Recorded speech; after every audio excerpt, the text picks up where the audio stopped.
옆에 있는 분들 손을 꼭 잡아주시면서 사랑해요, 사랑해요.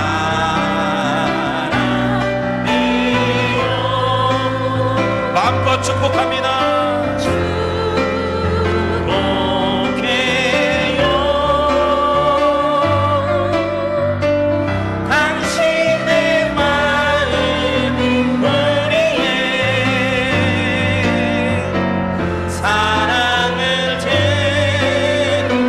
한 번 더 꼭 안아주시면서 사랑해. 우리 같이 안아주시면서 축복해요.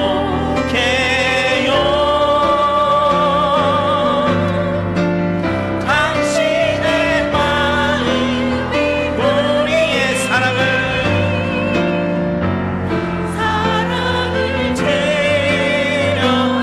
우리의 마음에 당신의 마음이 우리 옆에 있는 분들에게 사랑을 드려요.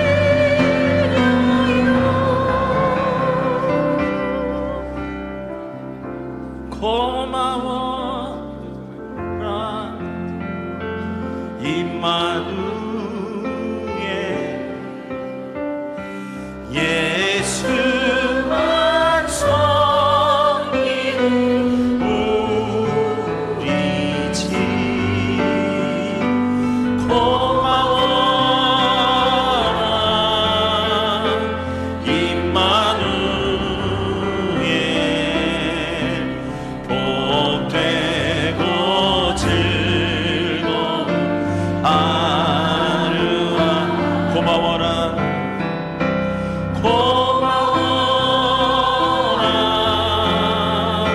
임마누엘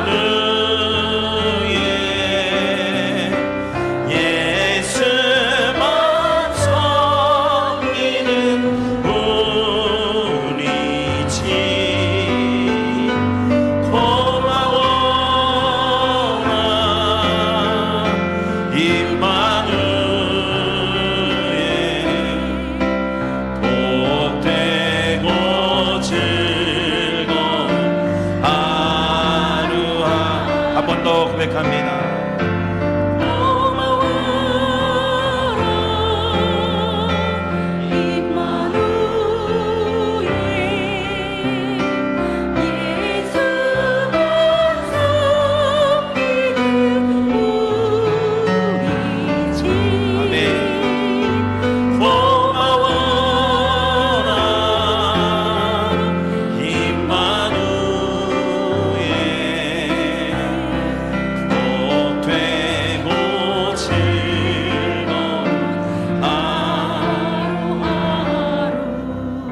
설 명절을 맞이하여 우리 가족들, 친척들 많이 만나게 될 것입니다. 아직도 주님 구원받지 못한 우리 사랑하는 친척들, 우리 가족들, 자녀들, 우리 어머니, 아버지들 하나님 기억하여 주셔서 하나님 나를 통하여 내가 복음의 씨앗이 되어서 우리 가정 가운데, 친척 가운데 하나님 인과 구원의 역사가 있도록 하나님 나를 사용해달라고 시간 함께 기도하시고, 구원받지 못한 가족들을 위해서 기도하시고, 오늘 은혜 받기 위해서 세우신 사자 목사님 위해서 다 같이 통솔 함께 기도하시겠습니다. 할렐루야. 하나님 감사합니다. 우리 사랑하여 주시고 인도하여 주셔서 하나님의 명절을 맞아 우리가 아버지에서 가족들을 만나게 됩니다.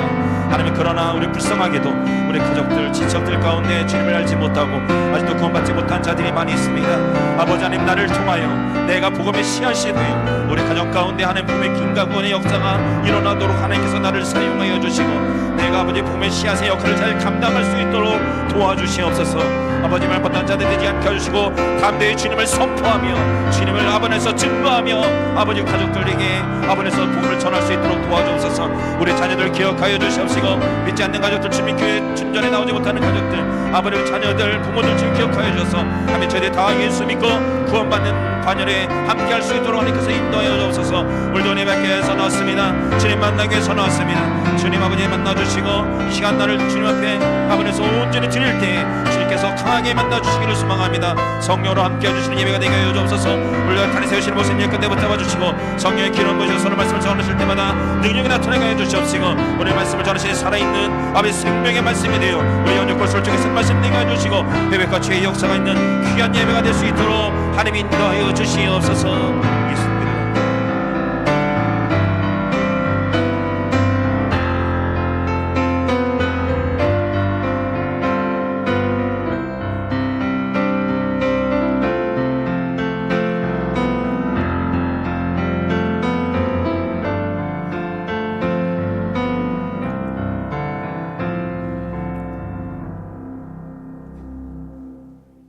함께 일어나셔서 묵도하심으로 거룩한 주일 아침 2부 예배를 하나님 앞에 드립니다. 영광과 존귀는 도록 주님께 돌리세 영광을 주님께 돌리세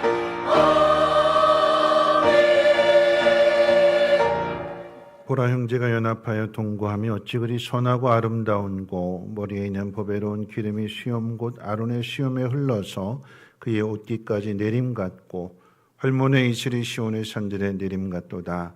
거기서 여호와께서 복을 명령하셨나니 곧 영생이로다.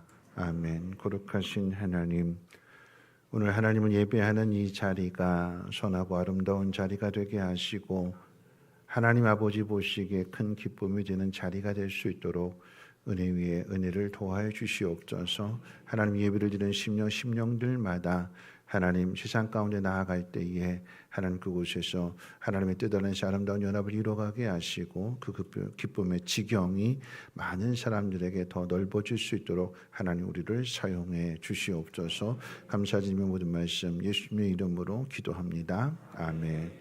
찬송가 21장 함께 찬송합니다.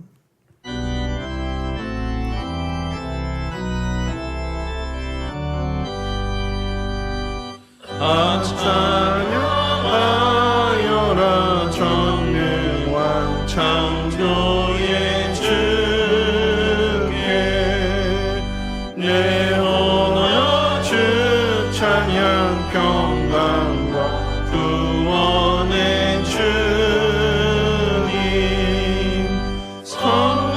선언해라 주 앞에 이제 나와 즐겁게 찬양하여라 다 찬양하여라 놀라운 만유의 주께 오늘의 날개 믿는 품어 주시는 주님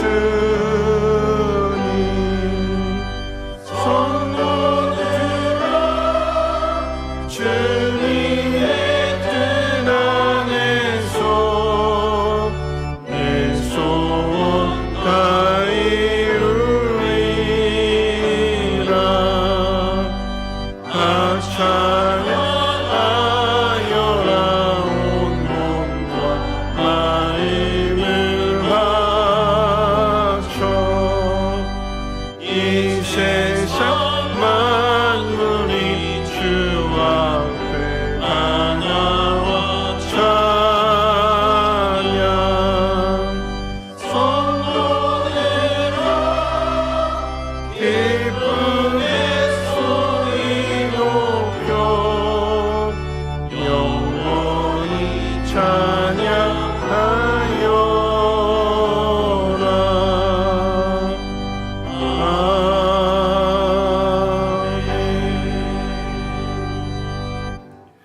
교동문은 50번 함께 교독합니다. 찬송가 되는 교동문은 50번입니다.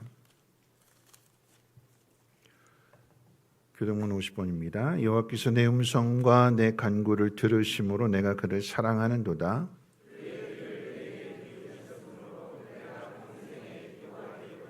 사망의 줄이 나를 두르고 수월의 고통이 내게 이름으로 내가 환난과 슬픔을 만났을 때에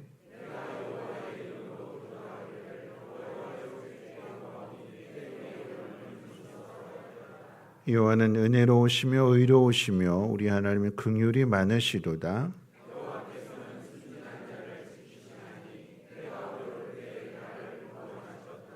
내 영혼아 내 평안함으로 돌아갈지어다. 여호와께서 너를 후대하심이로다.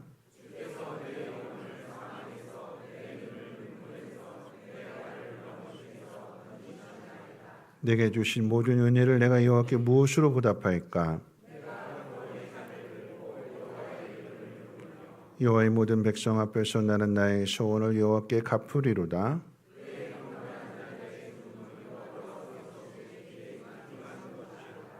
아멘. 사도신경으로 신앙을 고백합니다. 전능하사 천지를 만드신 하나님 아버지를 내가 믿사오며 그 외아들 우리 주 예수 그리스도를 믿사오니 이는 성령으로 잉태하사 동정녀 마리아에게 나시고 본디오 빌라도에게 고난을 받으사 십자가에 못 박혀 죽으시고 장사한 지 사흘 만에 죽은 자 가운데서 다시 살아나시며 하늘에 오르사 전능하신 하나님 우편에 앉아 계시다가 저리로서 산자와 죽은 자를 심판하러 오시리라. 성령을 믿사오며 거룩한 공회와 성도가 서로 교통하는 곳과 죄를 사하여 주시는 곳과 몸이 다시 사는 곳과 영원히 사는 것을 믿사옵나이다. 아멘. 다 함께 앉으셔서 찬송가 492장 통일찬송가로 544장 찬송 후에 최원남 장로님 기도해 주시겠습니다.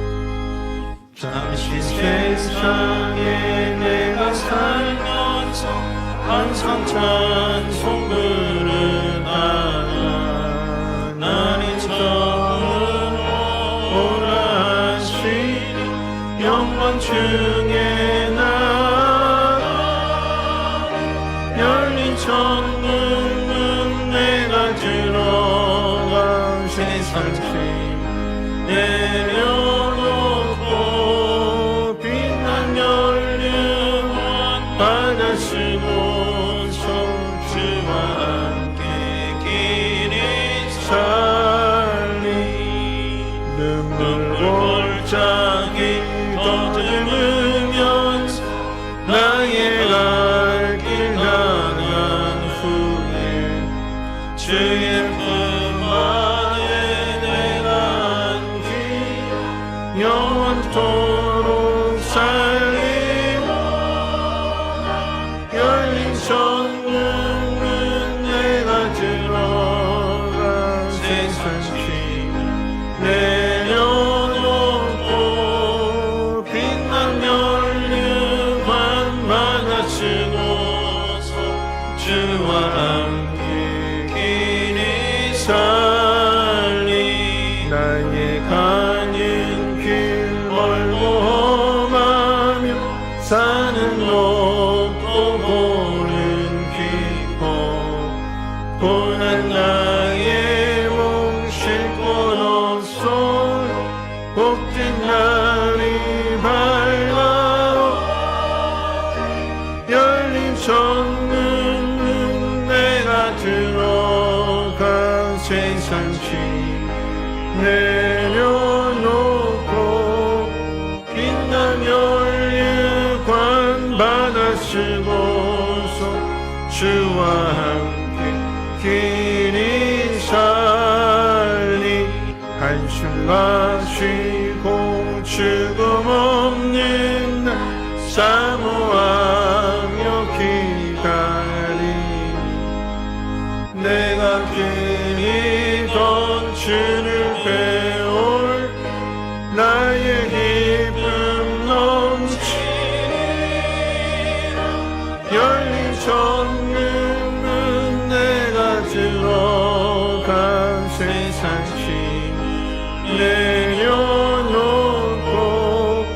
빛난 면류관 받아쓰고서 주와 함께 길이 살리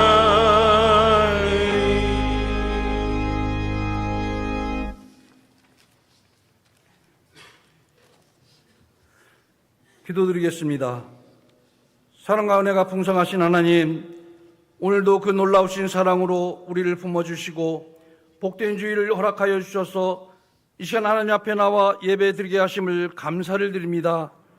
이 시간 예배 드릴 때에 영과 진리로 예배 드리게 하시고 이 예배를 통하여 우리 마음이 다시 한번 정결하게 되고 주님의 뜻을 분별하여 주님께 더욱 가까이 나가는 시간 될 수 있도록 인도하여 주시옵소서.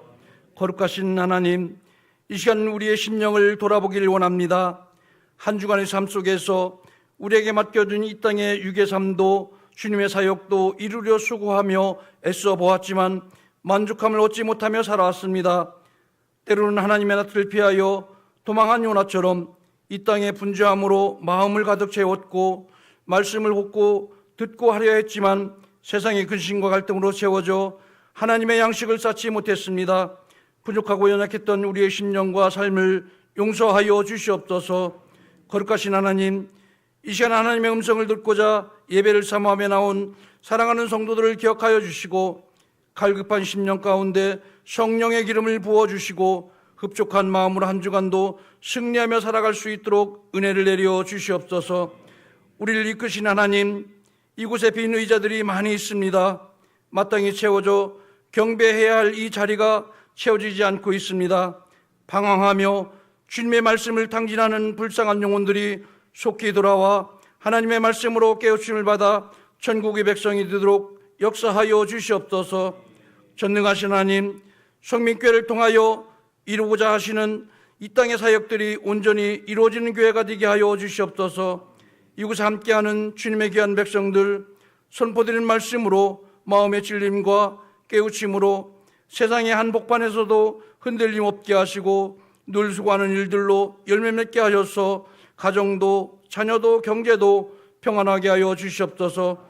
거룩하신 하나님, 목장을 위해 기도드립니다. 선포된 말씀으로 마음에 새기게 하시고 행함으로 나갈 때에 체험하고 경험하며 응답된 간증들이 풍성하여서 목장에서 그 삶을 나눌 때에 서로의 간증으로 위로와 도전이 되게 하여 주시옵소서.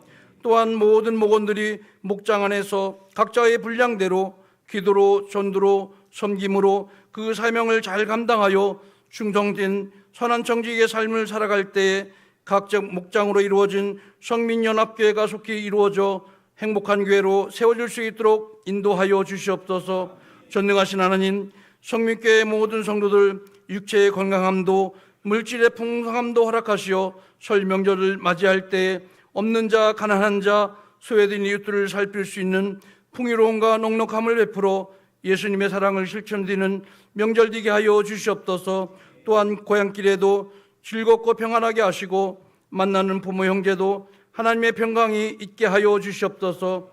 이 시간 말씀을 듣습니다. 선포드리는 말씀이 우리의 심령이 울림이 되게 하시고 거룩한 삶으로 하나님을 연합게 드리는 깨달음 있게 하여 주시옵소서. 선포하시는 목사님 성령님께서 함께 하여 주시고 피곤치 않도록 인도하여 주시옵소서. 찬양대 찬양의 기도로 영광 받아 주시고 예배를 돕는 섬김의 손길들 하나님의 복으로 채워 주시옵소서. 보배롭고 존귀하신 예수님의 이름으로 기도하옵나이다. 아멘.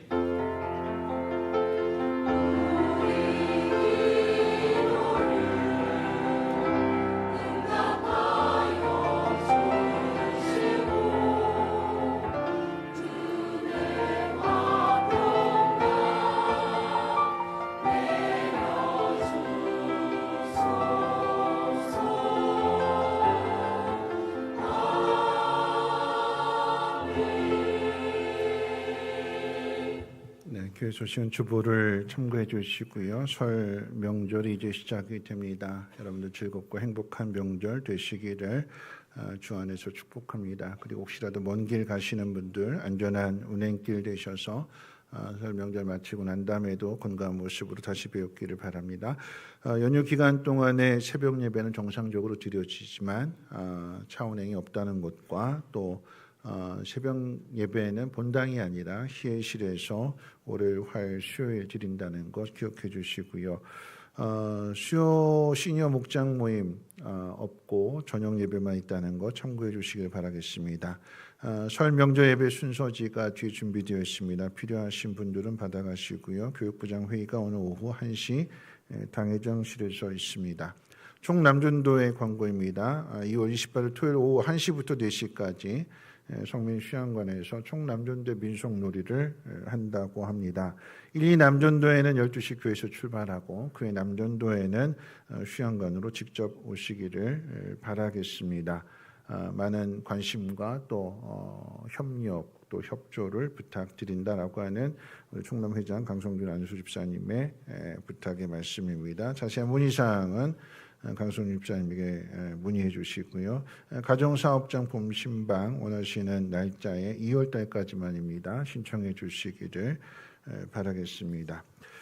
오늘 주보에 나와 있지 않습니다만 지금 방금 소식이 하나 올라오게 되었는데 권민준 집사님의 아버님이 어제 돌아가셔서 지금 연락 받게 됐는데 오늘이 이제 입관이 되는 거고 내일이 반이 되는 관계로 인해서 오늘밖에는 조문할 시간이 없습니다. 그래서 저녁 예배 마치고 난 다음에 혹시라도 제천인데 가실 분들이 계시면 8시 저녁 예배 마치는 그대로 출발하겠습니다. 혹시라도 인원이 많으면 버스를 준비해야 되는 거고 그렇지 않으면 교회 본고차로 이동을 해야 되는 거기 때문에 혹시 가실 분들은 사무실 이주희 전사님에게 꼭 이야기를 해주셔서 차량을 준비할 수 있는 일들 가운데 협력해 주시기를 바라겠습니다.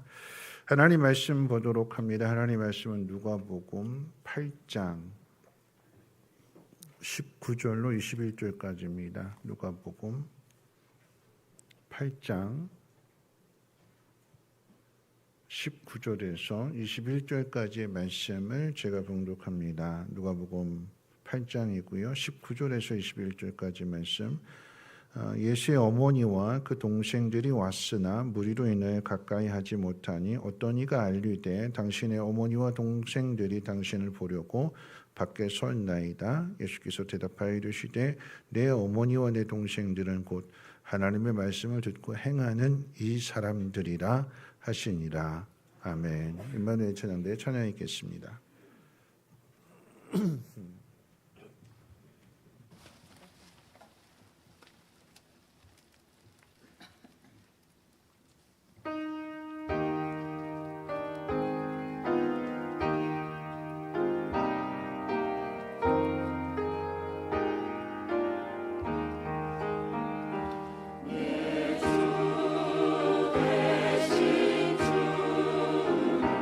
참 사랑하고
기도하겠습니다. 하나님을 사랑하는 사람들이 하나님 앞에 나와서 예배합니다. 우리에게 베풀어 주신 그 놀라우신 은혜와 사랑을 마음속 깊이 깨닫는 가운데 하나님, 우리 또한 하나님 사랑합니다 하는 그 마음으로 예배를 드리고 예물을 드립니다. 하나님의 예물이 씌어지는 곳곳마다 하나님의 놀라우신 그 사랑이 전하여져서 그 사랑을 통해서 드려진 그 손길마다 그 하나님의 사랑하는 마음이 곱게 하나님 귀에 들려지기를 또 간절히 소망합니다. 하나님 들으신 대로 그리고 보신 대로 하나님 복을 주시되 하늘을 열어주시고 하늘의 신령한 복으로 땅에 기름진 곳으로 채우사 부족함이 없는 삶을 살아가게 하시고 아버지로 인한 은혜와 평강이 행하는 모든 일들과 가정 가운데 특별히 자녀들 가운데 충만하게 넘치게 하옵소서. 오늘도 말씀을 듣습니다. 살아계신 하나님 음성으로 들려지게 하시고 상처받고 마음이 아픈 심령들이 위로함을 얻고 쉼을 얻는 귀한 말씀 되게 하옵소서. 우리 구주 예수님의 이름으로 기도합니다. 아멘. 이제 내일부터 이제 설 명절이 이제 시작이 되지요. 그런 의미에서 우리 옆에 있는 분하고 인사하실 때 설 인사로 함께 인사하겠습니다. 새해 복 많이 받으십시오 하고 인사할까요? 네. 한 번만 더 인사하겠습니다. 행복하세요 하고 인사해 보겠습니다.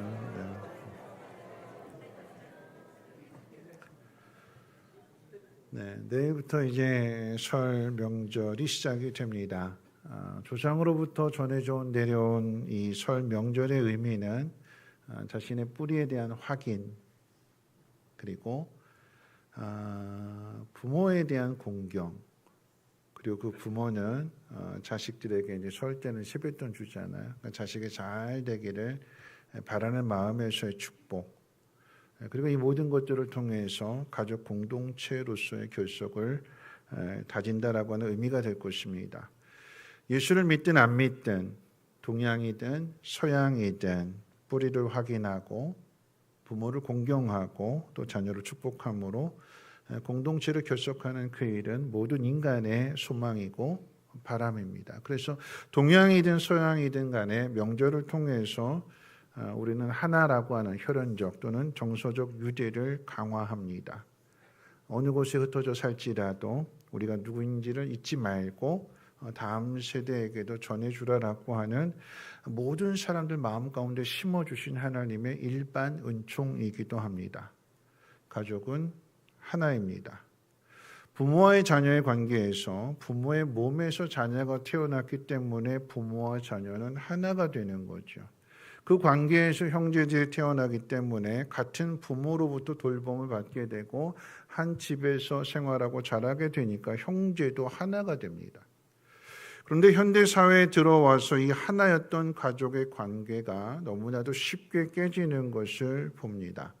지난 금요일 인터넷 뉴스에 한 자매에 대한 이야기가 올라왔습니다. 어머니가 일찍 돌아가셔서 아버지가 이제 재혼하지 않고 홀로 이제 두 딸을 잘 키웠는데 이제 그러던 아버지가 이제 돌아가시게 됐어요. 아버지가 돌아가시게 되니까 그 두 딸이 아버지가 남긴 아파트 또 뭐 예금 이 모든 것들을 50대 52로 이렇게 똑같이 나누겠다고 약속을 했습니다. 근데 그때 마침 이제 언니의 가정에 그러니까 남편이 이제 사업을 하는데 이제 소송이 휘말리게 돼서 법정에 막 불려다니게 되니까 유산을 나누는 일에 이제 신경 쓸 겨를이 없게 되었고, 그랬더니 이제 동생이 언니를 생각하는 마음에서 언니 내가 일 처리할 테니까 인감 도장 갖다 줘 해가지고 이제 맡겼어요. 근데 그 뒤로 연락이 없습니다. 그래서 이제 전화를 했어요. 전화를 했더니 서류 관계가 좀 복잡하니까 좀 기다리라고. 그리고 또 기다리다 또 전화를 했어요. 그랬더니 이제 세금 문제로 인해 또 복잡하다고. 또 그 하염없이 한참 기다리다가 아무래도 이상해가지고 이제 등기등본을 띄워봤대요. 그랬더니 아버지 이름으로 있던 그 아파트가 동생 이름으로 바뀌어 있었고, 예금을 이렇게 확인해 보니까 다 동생 계좌로 이제 흘러 들어가 다 옮겨져서 아버지 통장에 영원으로 되어 있었다라고 하는 거죠. 언니가 어떻게 된 거냐고 물었더니 동생은 자기가 아버지 병수발 다 들었으니까 아버지 재산은 다 자기 거라고 이야기를 했습니다. 그러니까 아버지 병수발을 다 든 게 아니고 그냥 아버지 집 근처에 살았기 때문에 이제 언니보다는 근처에 사니까 좀 자주 좀 돌아본 거였고 자기도 장녀로서의 최선을 다했는데 동생이 그렇게 나오니까 너무나 황당했다고 그랬습니다. 근데 이제 그 뒤에 말이 더 충격이 되는데 이 동생이 언니에게 뭐라고 이야기했냐면 언니가 고소해봤자 민사소송 오래 걸리니까 몇 년이 될지 알지 못하게 될 거니까 내가 그때 이 아파트 팔아가지고 다 써버릴 거라고. 그러니까 고소해봐도 소용없다고. 피는 물보다 진하다고 했는데 그 피를 물보다 흐리게 만드는 것이 바로 돈입니다. 우리 사회에 이런 일들이 너무나 많이 일어나고 있습니다. 그런데 여러분 돈이 문제일까요? 아닙니다. 돈은 하나의 증상일 뿐 본질적인 원인은 관계에 있습니다. 가족의 관계가 깨어지는 이유에 대해서 전문가들은 4가지를 이야기합니다. 첫 번째는 비난입니다. 여러분 가족들 가운데에도 서로 비난하고 비판하고 또 인격을 무시하는 그런 말투들 이런 말들로 인해서 이 관계가 금이 가는 거예요. 가족이니까 어떤 말을 해도 다 용납된다라고 하는 말은 통하지 않습니다. 서로 부모는 부모로서 자녀는 자녀로서 또 형은 형으로서 동생은 동생으로서의 자기 입장이 다 있기 때문에 그런데 그 이해관계를 떠나서 그냥 자기 입장에서 일방적으로 한 말들은 이게 상처가 되고 그래서 관계 금이 가기 시작하게 되면 그 다음부터 대화가 단절이 됩니다. 한 지붕 아래 살고 있지만 남남이 되는 거죠. 자, 두 번째는 경계선 침범과 과도한 통제입니다. 성리된 자녀의 삶이나 결혼 생활에 부모가 지나치게 개입하게 되면 부모와 자식 사이에도 갈등이 폭발하게 됩니다. 여러분 자녀는 부모의 소유물이 아닙니다. 하나님께 부탁받은 청지기의 마음을 가져야 되는 것이고 그 자녀가 올바르게 잘 성장할 수 있도록 도와주는 역할을 하는 것이 부모의 역할입니다. 자, 세 번째는 해결되지 않은 과거의 상처들입니다. 한 가정 안에 자라면서 때로는 부모로부터의 상처를 받을 수 있고 또 형제들 간의 상처를 받을 수도 있게 되는 거죠. 부모가 한 자녀를 10손가락 깨물어서 안 아픈 손가락이 없다라고 이야기를 하지만 그 가운데에서도 더 유독 사랑하는 자식이 있잖아요. 그렇죠? 내리사랑이란 말이 왜 나올까요? 밑에 있는 자식이 더 사랑스럽고 예쁘다라고 하는 거죠. 또 반대로 장남을 우선적으로 모든 것들을 다 사랑하고 우선 권리를 주는 그런 가정도 있습니다. 그 속에서 이 편애라고 하는 이 모습을 속에서 이제 서로에게 상처가 되는 거예요. 부모가 한 자녀를 유독 특별하게 사랑하면 사랑받지 못한 자녀는 이것이 상처가 되어서 부모를 원망할 뿐만 아니라 형제 간에도 금이 가요. 그걸 잘 보여주는 게 이제 야곱의 아들들 가운데 야곱이 요셉을 특별하게 사랑하게 되니까 요셉의 형들이 요셉을 죽이려고 하잖아요. 여러분 이것이 가정 안에서 일어난 일입니다. 자, 네 번째는 사회적 환경입니다. 가족과 함께하는 시간을 빼앗는 게임, 핸드폰, 또 부모님 같은 경우에는 일 중독, 친구, 취미 활동. 자, 이런 것들을 통해서 가족과 함께하는 시간들을 빼앗기게 됩니다. 이런 가족 관계도 질량의 법칙이 존재합니다. 자주 보면 정들고 안 보면 멀어집니다. 어떤 분이 그러셨어요. 내 속으로 낳은 자식인데 자주 안 보게 되니까 정말 오랜만에 만나겠는데 서먹서먹하게 돼요. 내 자식 같지가 않더래요. 왜 그럴까요? 안 보니까. 여러분 가족이라도 안 보면 멀어지는 거예요. 그런데 남이라도 자주 보면 어떻게 될까요?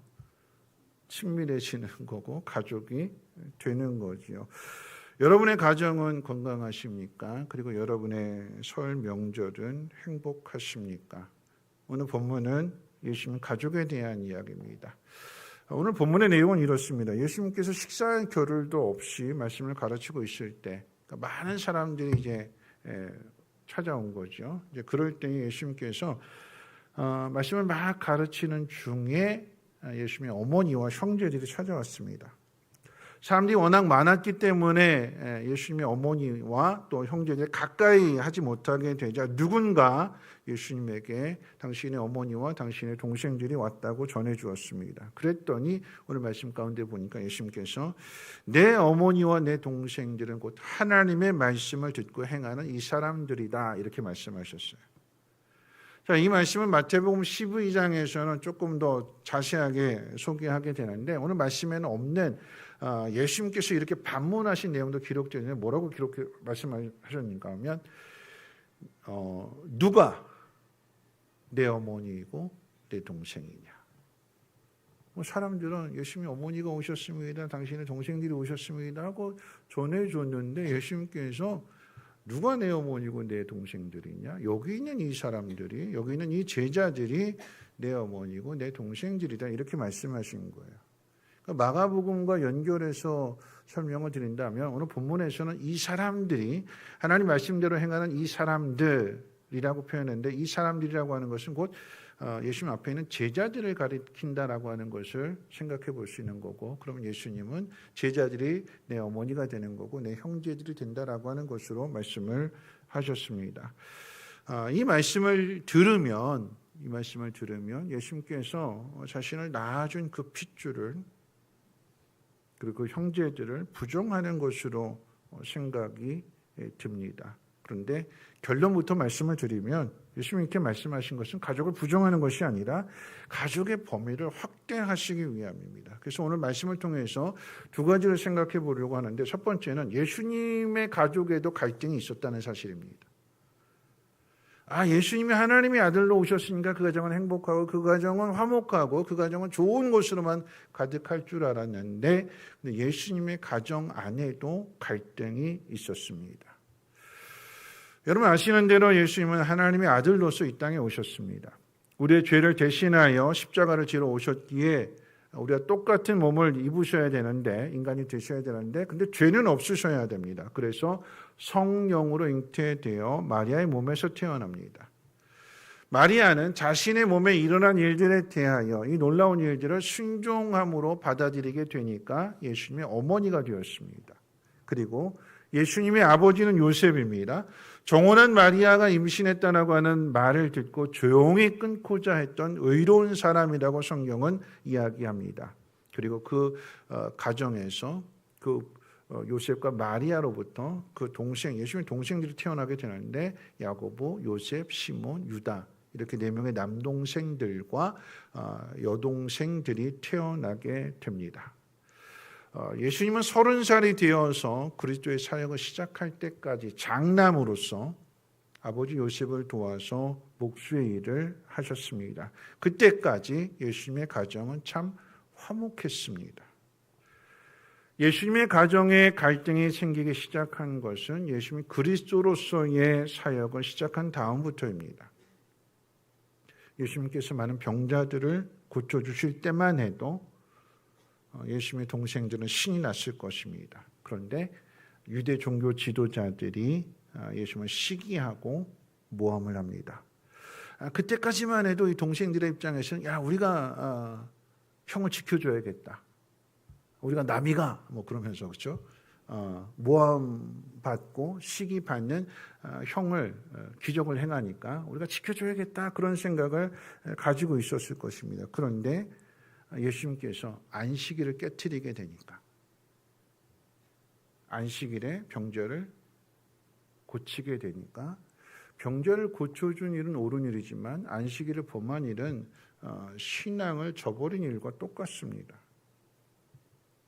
그러니까 그 모습을 빗대어서 예수가 병자들을 고치는 것은 하나님의 뜻으로 하는 것이 아니라 귀신 들려서 귀신의 왕의 힘을 빌려서 병자들을 고친 것이라고 모함을 합니다. 그러니까 예수님의 동생들이 그냥 예수님께서 병자들을 고쳐줄 때는 그래도 우리 형이 참 특별한 능력을 가지고 있구나라고 생각했을 텐데 안식일을 범하게 되니까 신앙을 저버리는 행동들을 하게 되니까 이 종교 지도자들이 퍼뜨린 말, 귀신의 힘을 빌려서 병자들을 고친다라고 하는 이 말이 믿어지는 거예요. 우리 형이 미쳤구나.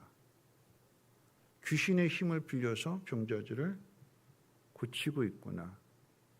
그리고 단지 이런 생각으로만 끝나는 것이 아니라 여러분 유대 사회에서 이 유대 종교 지도자들로부터 사회적인 핍박을 받게 되니까 더욱 예수님에 대해서 자기 형에 대해서 미친 사람이 맞다 하는 것들을 이제 받아들이게 되는 거죠. 그런 상황에서 이제 예수님의 어머니와 동생들이 찾아오는 거예요. 걱정하는 마음으로 찾아왔는데 마가복음 3장에서는 이걸 조금 더 자세하게 기록하고 있어요. 귀신의 힘을 빌려서 지금 병자들을 고친다라고 하는 것을 퍼뜨리게 되니까 예수님의 친척들이 마가복음 3장에 보면 예수님의 친척들이 예수님을 붙잡으러 왔다고 그랬어요. 가문의 망신이다. 예수 때문에 우리 집안이 지금 유대 사회로부터 요셉의 집안 다윗의 후손들이 다 유대 사회로부터 지금 공격을 받고 있고 차별을 당하고 있으니까 이건 집안 망신이다. 그래서 우리가 직접 예수를 처단하자. 그래서 친척들이 예수를 잡으러 왔대요. 죽이려고 온 겁니다. 그러다 보니까 어머니도 걱정이 된 거고 동생들도 그 자리에 함께 왔지만 어머니의 마음과 동생들의 마음은 똑같을 수가 없습니다. 엄마는 그래도 아들이니까 무엇보다도 하나님으로부터 오신 예수라고 하는 것을 그리스도라고 하는 것을 자기 몸으로 체험했으니까 예수를 걱정하죠. 근데 동생들은 다릅니다. 동생들의 입장은 엄마와 똑같을 수가 없어요. 왜냐하면 형 때문에 예수 때문에 온 집안이 지금 난리가 난 거예요. 사회로부터 비난을 받습니다. 이런 만약에 이 동생들도 아버지를 도운 그런 목수의 일을 하고 있었다면 예수가 미쳤다라고 하는 그 소문이 났기 때문에 미친 집안에다가 그럼 일감을 맡기겠어요? 안 맡기는 거죠. 그럼 일거리가 줄어드는 거예요. 찾아오는 사람이 없습니다. 목수가 아니라 세상의 일을 하기 위해서 세상으로 나간다고 할지라도 예수가 미쳤다라고 하는 그 소문 때문에 아무도 이 동생들을 받아주지 않습니다. 취업의 문도 막히게 되는 거예요. 그런 상황에서 예수를 생각하는 거예요. 좋아할까요? 좋아하지 않습니다. 예수 때문에, 형 때문에 자신의 인생도 발목을 잡히게 되는 거고 사회적인 장벽에 막히게 되는 거고 그러다 보니까 부모가 원망스럽고 예수도 원망스럽습니다. 예수님이 하나님의 아들로서 오셨다라고 하는 사실이 믿어지지 않습니다. 여러분 이것은 요셉과 마리아는 천사를 통해 소식을 전해 들었으니까 또 몸으로 경험했으니까 알게 되지만 동생들은 태어나 보니까 위에 형이 있는 거잖아요. 부모가 엄연히 있는데 요셉이 있고 마리아가 있는데 그런데 그 속에서 나왔는데 어떻게 하나님의 아들이라는 사실을 믿을 수 있겠습니까? 저라도 안 믿어지는 거예요. 뿐만 아니라 지금 형 예수 때문에 차별을 당하고 형 예수 때문에 취업의 문이 막히게 되고 어려움을 당하게 되니까 이 예수가 싫은 거예요. 예수 믿는 게 싫은 거고. 이런 상황이라고 하면 교회 안 나오는 거, 예수 안 믿는 거 충분하게 이해가 됩니다. 틀린 게 아닌 거예요. 내가 당한 현실로 생각해 보면 안 믿는 게 맞는 거죠. 문제 중요한 건 뭐냐면 이 예수님의 가정 안에도 갈등이 있었다라고 하는 이야기야. 예수님의 십자가의 죽음까지도 갈등이 있었어요. 근데 십자가의 죽음 이후에 부활을 통해서 그 갈등이 해결되어지게 됩니다. 이건 우리도 다르지 않습니다. 우리 안에 있는 갈등의 모습, 우리 가정 안에 있는 갈등의 모습을 한번 봅니다. 옳은 길을 가고 있는데도 가족들이 반대할 수도 있죠. 개인의 꿈을 향해서 나아가는 그 길에 부모가 반대할 수도 있습니다. 예를 들면 부모는 의사가 되기를 원하는데 그런데 그 자녀가 난 의사 되기 싫어요. 난 목사 될 거예요 한다면 찬성할까요? 반대하겠죠.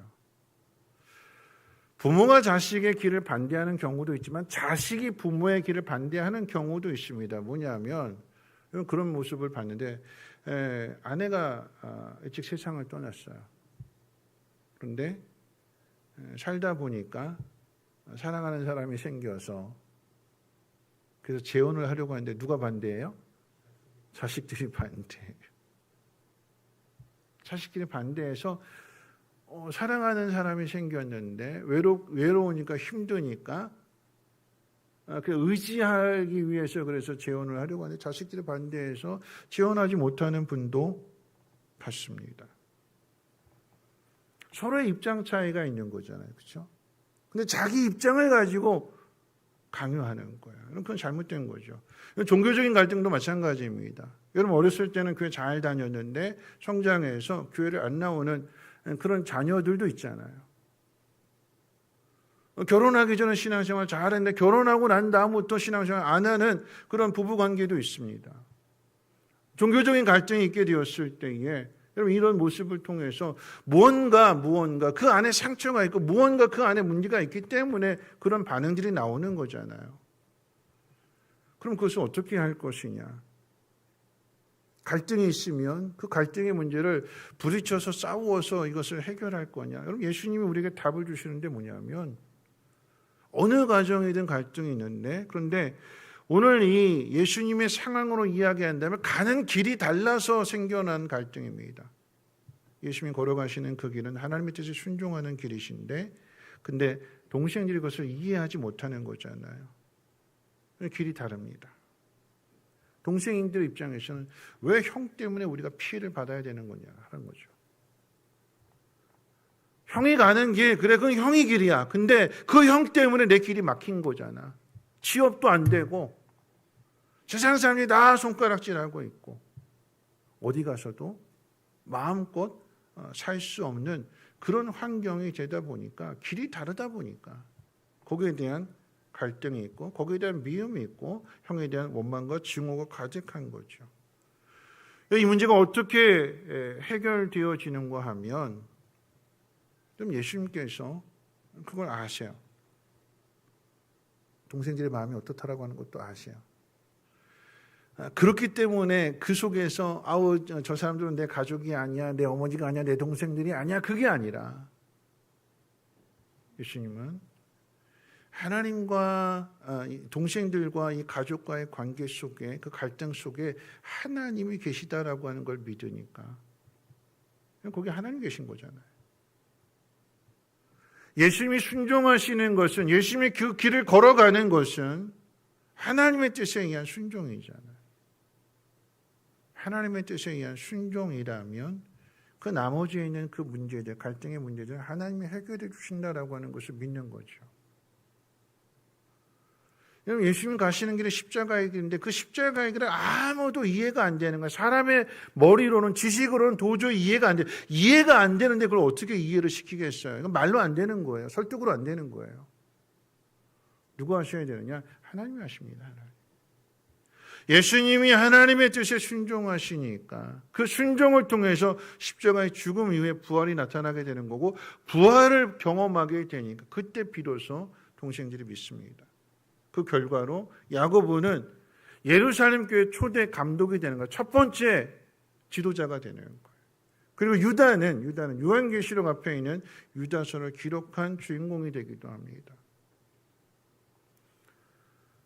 그 어떤 것으로도 이 갈등을 풀 수가 없었는데 하나님이 행하신 일들을 보게 되니까 경험하게 되니까 그 안에 갇혀있던 증오, 미움, 원망 이 모든 것들이 다 녹아지는 거예요. 그리고 마침내 어떻게 해요? 같은 길을 걸어가게 됩니다. 예수님이 가는 그 길이 동생들이 가는 길이 되는 것이고, 그러므로 어떻게 해요? 진짜 가족이 되는 거죠. 한 가족이 되는 것입니다. 이런 우리가 하나님이 하신다라고 하는 것을 우리가 믿고 하나님의 뜻에 순종하는 삶을 살아간다면 하나님께서 그 모든 것들을 이루어 가시기를 주님의 이름으로 믿으시기를 주님의 이름으로 부탁을 드립니다. 하나님의 뜻을 따르는 삶을 살아감으로써 하나님을 드러내는 삶이 되시기를 축복합니다. 여러분의 가정 안에 있는 모든 갈등이 하나님의 뜻을 따름으로 인해서 또한 하나님의 은혜 가운데 여러분이 순종하는 그 모습 속에서 해결되어지는 은혜가 있기를 또 축복합니다.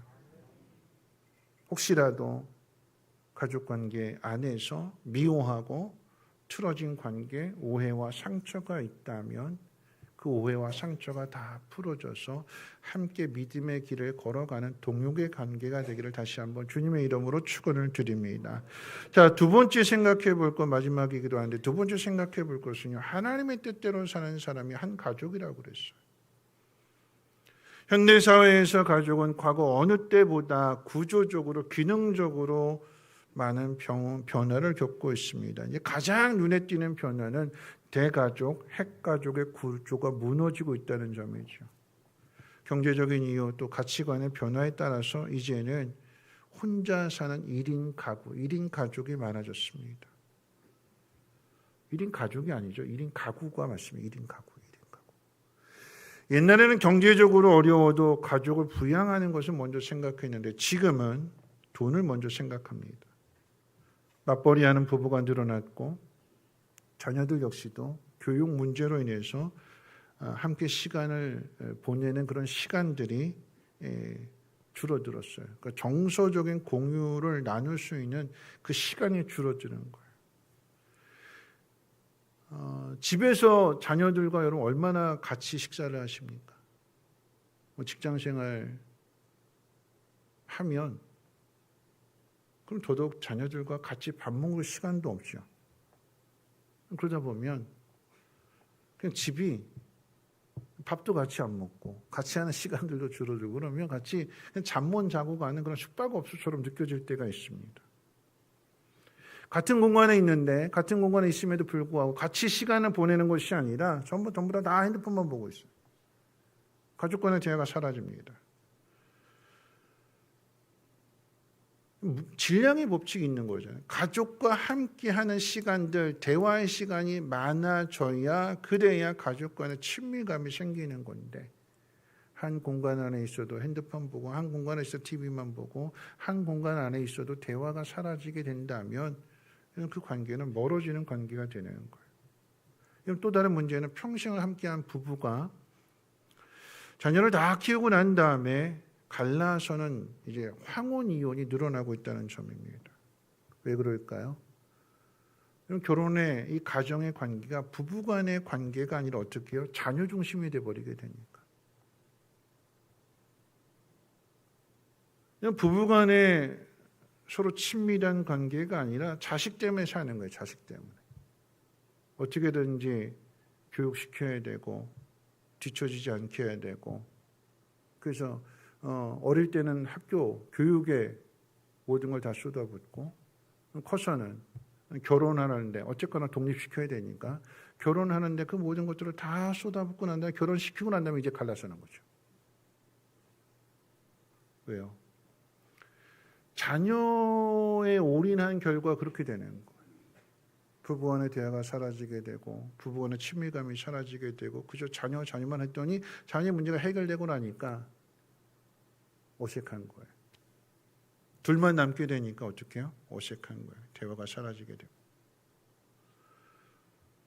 서로의 친밀하게 서로를 이해해주고 도와주고 그런 관계로 만들어져 가야 그래야 그 속에서 뭐 싸우는 법도 잘 배우게 되는데 이게 싸우는 법도 모르게 되니까 그냥 자기 주장만 하게 되는 거예요. 왜 싸울까요? 여러분 부부간에 왜 싸울까요? 저희 가정도 싸우는데 부부간에 왜 싸울까요?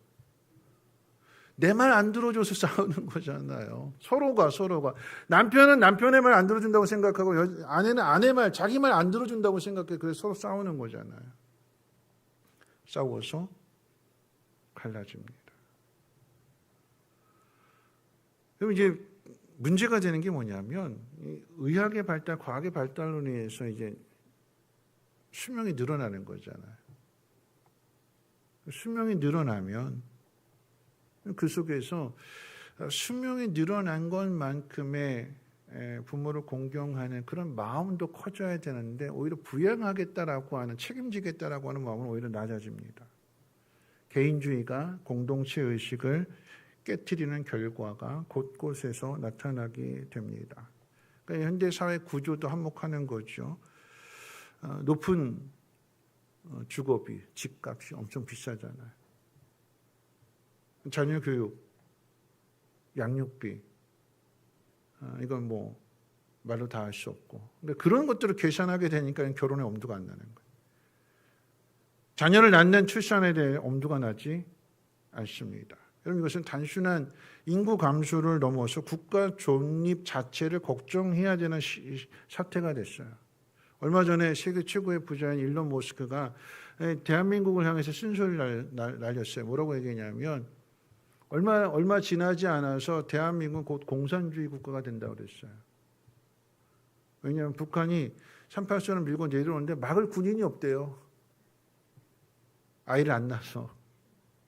인구가 줄어들어서 38선을 지킬 군인이 없으니까 북한이 그냥 내려오기만 하면 된대요. 남이 우리를 걱정해 주는 그런 시대에 살게 됐어요. 가정의 존립 자체를 넘어서서 가정을 세우는 그런 일조차도 안 하게 되니까 어떡해요? 당연히 인구 감소하는 건 기정사실인 거고, 사람이 줄어들게 되면 그 나라의 존립 자체가 위험의 수준에 이르게 되는 거죠. 여러분, 그것이 우리 시대의 모습입니다. 원인이 어디에 있을까요? 인간의 마음에 있는 죄입니다. 죄. 사람은 절대 혼자 살 수 없습니다. 남자와 여자를 만드신 것은 서로 도와주고 서로 사랑하며 살라고 하는 뜻입니다. 근데 싸웁니다. 싸워요. 부부간에 싸워요. 부모와 자식 간의 관계도 싸웁니다. 자꾸 싸우니까 피곤해서 갈라지는 거예요. 자꾸 싸우게 되니까 부모와 자식의 관계도 멀어집니다. 자꾸 싸우게 돼. 부부간에 자꾸 싸우게 되면 자녀들이 그 모습 보면서 결혼하려고 하는 마음을 가질까요? 결혼 안 한대요. 부모의 모습을 보고 결혼 안 하겠대요. 그리고 결혼 안 하는데 그 속에 외로움이 있으니까 이 외로움을 뭘로 달랠까요? 무엇으로 달랠까요? 사람은 사랑받아야 되는데, 그리고 사랑해야 되는데, 사랑받고 사랑하지 못하게 되는 이것을 사람의 자리를 뭘로 대신하죠? 반려견이요, 반려견. 이런 반려자라고 하는 말은요, 평생 동반자, 평생 인생을 함께하는 동반자라고 하는 뜻을 가지고 있어요. 그게 반려자입니다. 근데 이제는 반려자라고 하는 말 대신에 반려견이 되어버렸어요. 반려견. 평생 함께할 사람이 아니라 평생 함께하는 개, 고양이.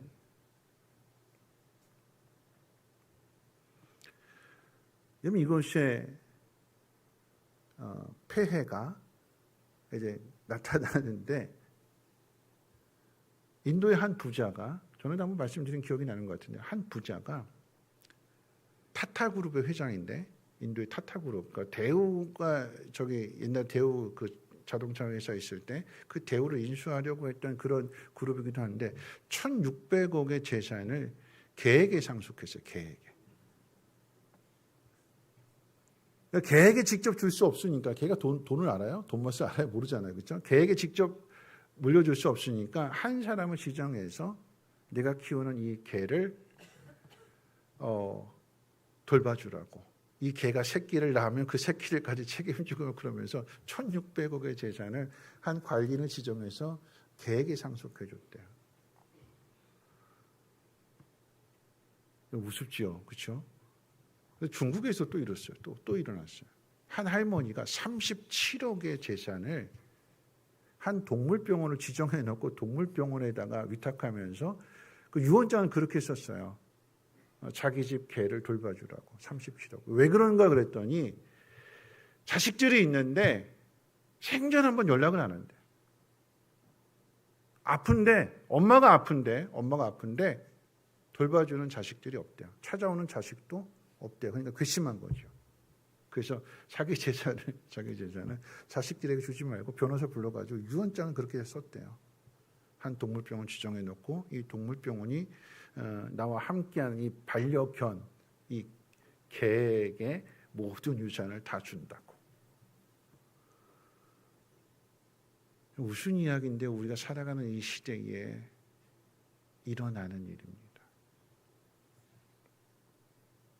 사람이 소중한 것이 아니라 개가 소중하고 개가 그 자리를 대신했어요. 차지했어요. 아무도 돌아보지 않고. 그런 말 있잖아요. 그렇죠? 머리 검은 짐 좀 거두는 게 아니라고. 그 누구를 두고 하는 말이에요? 누굴 두고요? 사람을 두고요. 사람보다 누가 더 낫대요? 개가 더 낫대. 사람보다 개가 더 나면 하나님이 개를 세상을 다스리게 하셔야 되는 거잖아요. 그게 아니잖아요. 왜 이렇게 바뀌었을까요? 그게 우리 죄래요. 그래서 예수님이 이 말씀을 주시는 거예요. 오늘 말씀. 누가 내 어머니고 내 동생들이냐라고 하는 것은 가족을, 혈연을 부정하는 말이 아니라 가족의 범위를 넓히는 거예요. 가족이 돌봐주지 않으니까. 가족이 함께하지 않으니까. 그걸 넓혀주세요.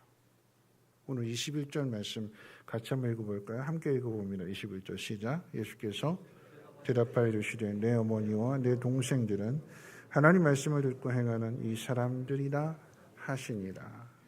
제자들을 가리킨 말씀이고 이 말씀은 부모와 형제들을 부정하는 것처럼 들려지는 말씀이지만 그런데 부정하는 것이 아니라 예수님은 그 부모에 대한 형제들의 생각을 계속 갖고 있는 거예요. 그리고 그것이 어디서 나타난가 하면 십자가에서 나타납니다. 요한복음 19장 말씀 가운데 보면 그 십자가 위에서 그 죽음의 그러니까 숨이 끊어지는 그 상황 속에서 곁에 있던 어머니 마리아를 보시면서 요한을 가리켜서 말씀하시기를 여자여 부소서 아들입니다. 그리고 요한에게는 반대로 마리아를 가리키면서 보라 내 어머니다.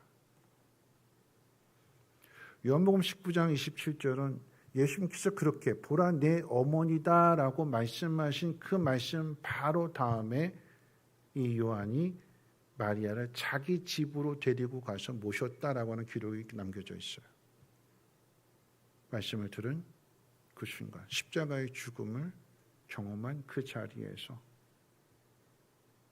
예수님의 제자인 요한이 예수님 말씀 그대로 자신의 어머니로 생각하고 자기 집에 가서 모십니다. 예수님께서 이렇게 말씀하신 의미를 정리해 봅니다. 죄가 가정을 깨트립니다. 가정이 깨어지게 되고 그 가정 안에서 상처를 받게 되고 또 그 가정에서 서로 남남이 되어버린다면 그럼 그렇게 상처받은 사람이 어디 가서 치유를 받을까요? 성경은 개를 키우라고 하지 않습니다. 저희 집도 개를 키우지만 그럼 치유는 개가 해주는 것이 아니라 고양이가 해주는 것이 아니라 어디서 치유받아야 되냐면 사람을 통해서 치유받아야 되는 거예요. 그 사람을 치유해 주는 것이 어디냐? 새로운 가족 공동체가 어디냐? 그것이 교회래요. 교회는 혈연의 관계, 그러니까 육신의 핏줄로 맺어진 관계가 아니라 그리스도의 피로 맺어진 공동체입니다. 한 가족이 되는 거예요. 예수 그리스도의 피로 거듭났고 하나님의 나라를 소망하면서 살아가는 우리가 가야 할 곳이 하나님의 나라라고 하는 것을 모두가 다 알고 있는 같이 공유하고 있는 그 속에서 어떻게 해요? 그 속에서 만남을 갖는 거예요. 예수님께서 육신의 어머니를 부정하고 동생들을 부정하는 것이 아니라 늘 마음속에 가지고 계셨어요. 그리고 그것이 십자가의 죽음의 자리에서 그대로 드러나는 거예요. 자기 어머니를 마리아를 자기를 대신해서 예수님을 대신해서 제자인 요한에게 부탁하였고 요한은 예수님의 어머니를 피 한 방울 섞이지 않았는데 자기 어머니를 모시고 집에서 삽니다. 쉬운 일 아니에요.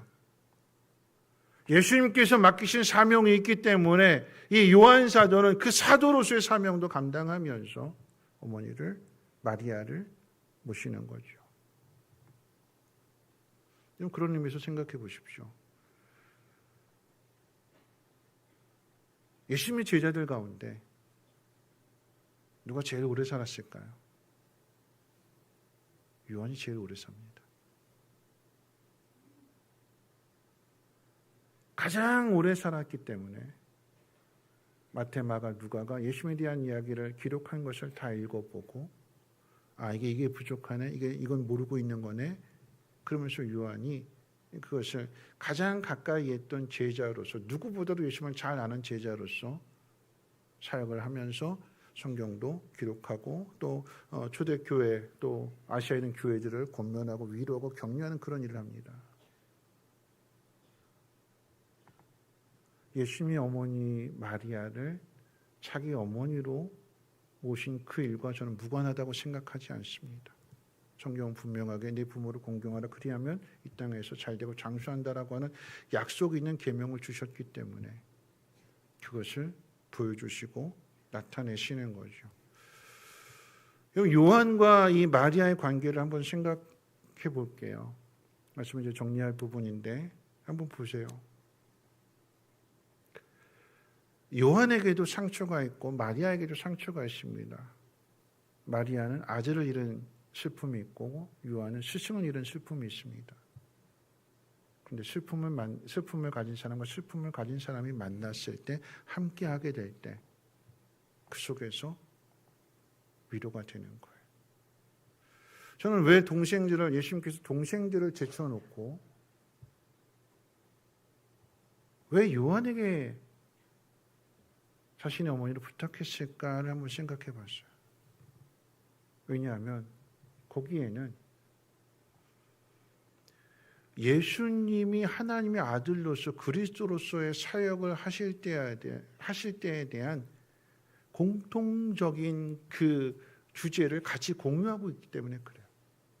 예수님의 동생들은 육신적으로는 가족일지 모르지만 십자가의 자리에서 그 자리까지 이를 때에 예수님이 함께 하지 않았어요. 부정했습니다.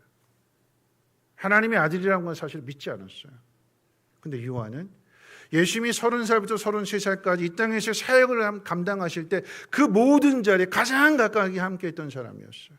그러니까 어떻게 해요? 예수님 떠나시고 난 다음에 마리아에 대한 이야기와 요한에 대한 이야기가 같은 이야기예요. 주제가 같아요. 마음이 같아요. 그래서 그 안에 아들을 잃은 슬픔, 스승을 잃어버린 슬픔이 있지만 주제가 같기 때문에, 마음이 같기 때문에 그 속에서 어떻게 해요? 서로에게 위로가 되는 거죠. 위로라고 하는 것은요, 건강한 사람이, 문제 없는 사람이 해주는 것이 아니라 아픈 사람이, 오히려 더 아픈 사람을 더 위로해 줄 수 있어요. 슬픔을 가진 사람이 오히려 슬픔을 가진 사람을 그 눈에 보여지거든요. 그 눈빛을 보면 알거든요. 그럼 어떻게 해요? 도와주는 거예요. 사랑하고 섬기는 거예요. 그래서 가족이 되는 거예요. 말씀을 마칠 텐데요. 하나님 나라의 가족은요, 서로의 상처를 통해서 서로를 치유하는 공동체입니다. 십자가 아래에 있던 마리아와 요한은 피 한 방울 섞이지 않은 관계였지만, 남남이었지만, 그런데 그 십자가의 아래에서 예수라고 하는 하나님의 아들이 행하신 그 일을 통해서 고난이 오히려 소망으로 바뀌어졌습니다. 교회는 단순히 마음에 맞는 사람들의 모임이 아니라 그리스도의 피를 나눈 가족입니다. 십자가로 하나님과 우리 사이를 화목하게 하셨을 뿐만 아니라 외로운 사람들, 사랑해야 되는데 사랑받지 못해서 상처받은 사람들을 십자가로 묶어서 새로운 가족이 되게 하셨습니다. 그런데 하나님이 하신 일을 따르는 사람, 하나님 말씀에 순종하는 사람이 하나님의 가족이래요. 그럼 여러분 서로에게 가족이 되어 주십시오. 여러분의 삶의 자리를 내어 주십시오. 우리 가정이 또는 내가 누군가에게 쉴 수 있는 자리를 내어주고 그를 도와주고 섬겨야 될 것입니다. 그 일이 나한테도 힘이 되고 위로가 되는 일이에요. 내가 한없이 준다고 생각했는데 내가 주러 갔더니 오히려 받습니다. 내가 이 사람을 살리러 갔는데 오히려 내가 삽니다. 그게 하나님의 법칙이래요. 저는 말씀 마치는데 저는 오늘 권민주 집사님 아버님 돌아가신 것을 오늘 3부, 2부 예배 때, 1부 예배 때도 광고 못했어요. 연락을 지금 받았어요. 어제 밤에 늦게 아마 돌아가셨기 때문에 그럴 수도 있고요. 누군가 슬픔을 당했다면 위로해 줘야 되지 않을까요? 하나님께서 오늘 이것을 우리가 실천할 수 있는 숙제를 주신 것 같아요. 명절 때 돌아가시면 참 힘들죠. 몇 년 전에 한 7, 8년 전인가요?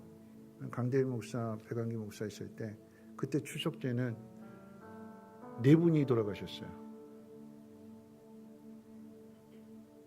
가장 먼 곳이 원주였어요.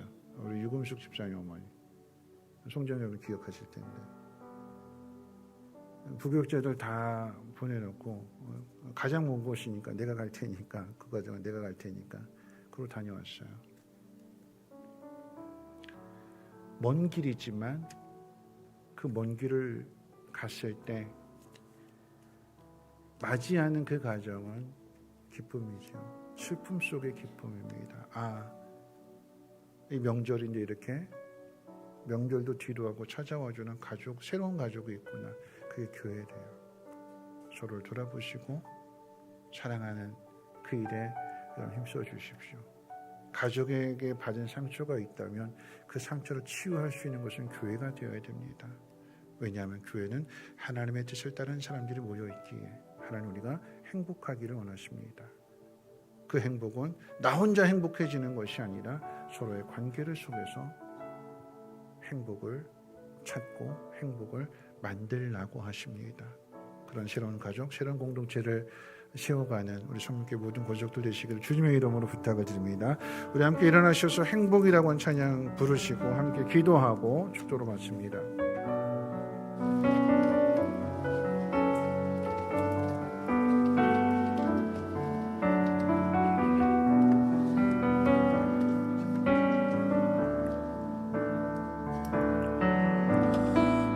화려하지 않아도 정결하게 사는 삶, 가진 것이 적어도 감사하며 사는 삶, 내게 주신 작은 힘 나눠주며 사는 삶, 이것이 나의 삶의 행복이라. 눈물 날 일 많지만 눈물 날 일 많지만 기도할 수 있는 것, 억울한 일 많으나 주를 위해 참는 것, 비록 짧은 작은 삶 주 뜻대로 사는 것, 이것이 나의 삶의 행복이라. 이것이 행복이라. 세상에 날 수 없는 하나님 선물, 이것이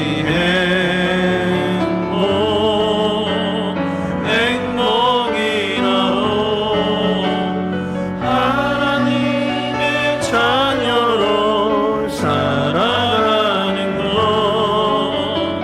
이것이 행복이라오. 이것이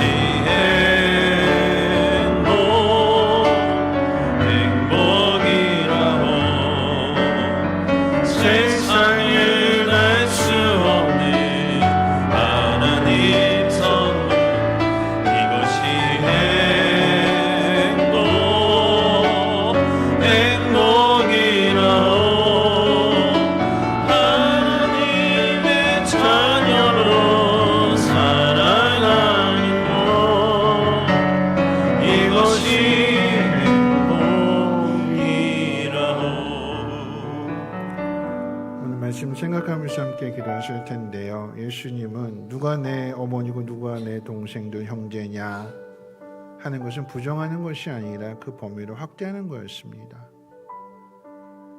가족인데 사랑받지 못하고 가족에게 상처받고 멀어지고 그 외로움, 그 아픔, 그런 사람들을 교회가 도와주고 섬겨주라고, 그리고 그 일을 그래서 예수님의 어머니를 동생들이 아닌 예수님의 제자 요한에게 맡겼고 요한은 그 일을 잘 감당했습니다. 이런 교회가 그런 교회가 되어져야 되는 거죠.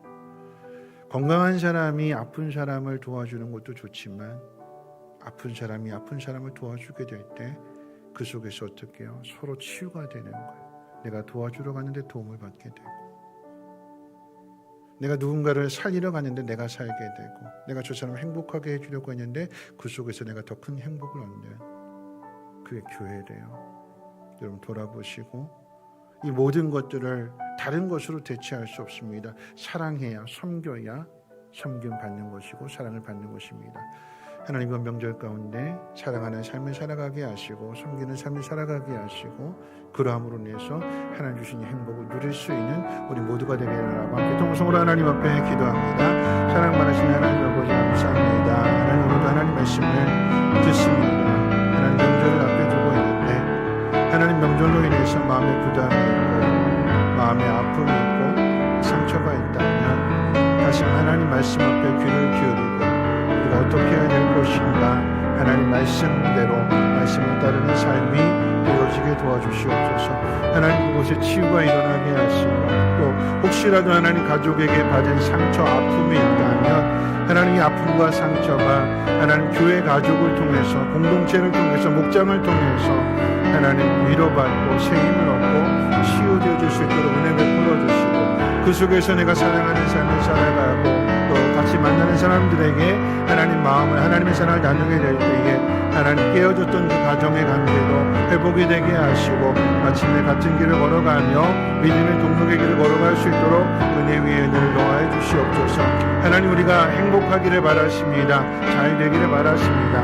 하나님의 그 마음을 우리 마음 가운데 깨닫고 뜻을 따름으로 순종함으로써 잘 되어지고 행복을 누릴 수 있는 정말 모든 권속들 되게 도와주시옵소서. 특별히 하나님 슬픔을 당한 가정을 하나님 위로하여 주시고 위로하는 그 일에 정민의 마음으로 우리 권속들이 하나님 마음을 같이 할 수 있도록 하나님 인도해 주시옵소서. 감사드리며